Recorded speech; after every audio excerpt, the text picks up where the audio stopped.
اب سوچنے کی بات یہ ہے کہ محبت ہو جائے نا اگر کسی کو کسی سے،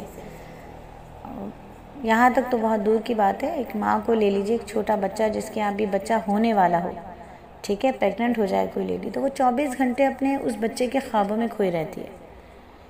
پھر بچہ ہو جائے تو اس کی فکروں میں کھوئی رہتی ہے۔ یہ محبت ہی تو ہے جو ہماری نمازیں خراب کرواتی ہے۔ کہیں پیسے کی محبت ہے، کہیں بچوں کی محبت ہے، کہیں کسی نامحرم کی محبت ہے، کہیں موبائل کی محبت ہے، کہیں واٹس ایپ کی محبت ہے، کہیں فیس بک انسٹاگرام کی محبت ہے، کہیں ٹک ٹاک کی محبت ہے، کہ محبت ہی تو ہے۔ تو محبت پہ گرفتار عاشق نامراد تو فانی چیزوں میں بھی ایسے اس حد تک گرفتار ہو جاتے ہیں کہ ہر وقت انہی کے خیالوں میں کھوئے رہتے ہیں، اور انہی چیزوں کو حاصل کرنے کے لیے پتہ نہیں کیا کیا منصوبے بناتے رہتے ہیں کہ بس کسی طرح سے یہ چیزیں ہمیں مل جائیں، اپنا سب کچھ لٹانے کے لیے تیار رہتے ہیں، یہاں تک کہ بارہا ہم نے دیکھا کہ اپنی جان مال کے ساتھ اپنی عزت و ناموس بھی برباد کر لیتے ہیں۔ تو پھر سوچنا یہ ہے اور فکر یہ کرنی ہے، اور یہ سوچنا ہے دل پر ہاتھ رکھ کر کہ ہم کیسے اللہ تعالیٰ کے نام لیوائیں، کیسے ہم عاشق صادق ہیں کہ عین نماز میں جب ہم اس کی بارگاہ میں حاضر ہوتے ہیں تو اس وقت بھی اس کی یاد دل میں نہیں ہوتی۔ کتنے بڑے غدار ہیں، کتنے بڑے بے وفا ہیں ہم، کہ اس رب نے ہمیں کیا کچھ نہ عطا فرمایا، کیا کچھ نہ اس نے ہمیں دیا۔ اس نے ہمیں انسان بنایا، سب سے بڑھ کر امت محمدیہ کا حصہ بنایا،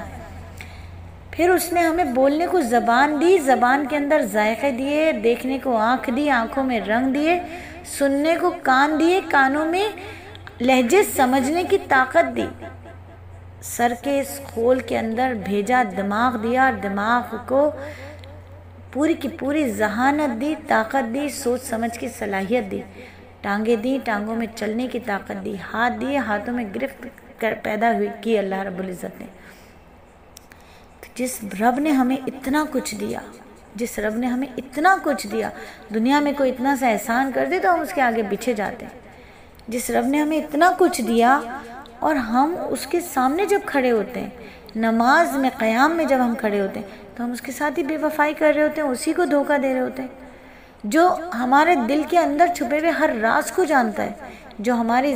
زبان سے نکلی ہر بات کو جانتا ہے، جو ہمارے کانوں میں کی ہوئی ایک ایک سرگوشی کو جانتا ہے، ہم اسی کو دھوکہ دے رہے ہوتے ہیں، ہماری بے روح نمازیں، بے جان نمازیں، بے لذت نمازیں۔ تو یہ اب ہمیں سوچنا پڑے گا کہ ہماری نماز اتنی خراب ہے، اب ہمیں کیا کرنا ہے۔ بڑے بڑے اکابرین گزرے، بڑے بڑے اللہ والے گزرے۔ شیخ عبد الواحد رحمۃ اللہ علیہ کے سامنے تذکرہ ہوا کہ جنت میں نماز نہیں ہوگی۔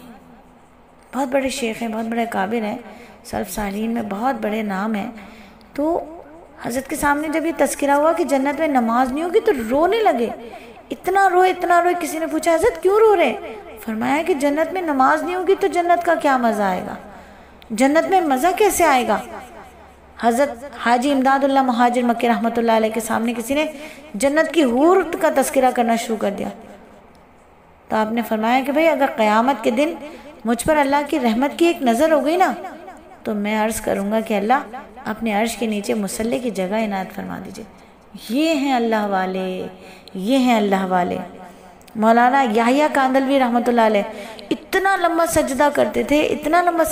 تھے، کسی نے پوچھا کہ اتنا لمبا سجدہ کرتے؟ تو فرمایا کہ جب میں سجدے میں ہوتا ہوں تو یوں محسوس ہوتا ہے گویا میرا سر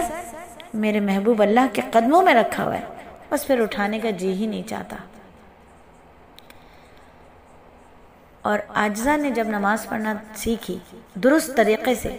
خضوع و خشوع والی نماز، تو ایک بات اتنی اچھی لگی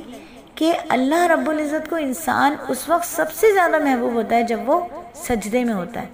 تو یقین کیجئے جب سجدے میں سر جاتا ہے تو ایک تصور آتا ہے کہ عرش پر اللہ رب العزت عرش سے ہمیں کتنی محبت سے دیکھ رہے ہوں گے۔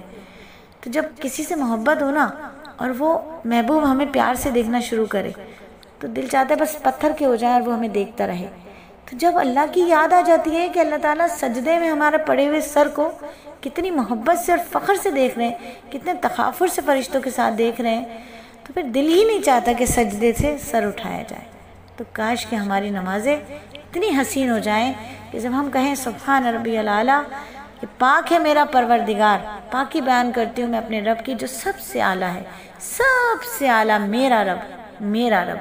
تو پھر میرا رب کہے جب انسان، تو ایسا بے خود ہو جائے کہ اس کا جی ہی نہ چاہے سجدے سے سر اٹھانے کو۔ تو ایسی ہی نمازیں بنانے کے لیے انشاءاللہ تعالی اس حلقے سے جڑے رہیں گے جس کا نام ہے صلاتی حیاتی، میری نماز میری حیات۔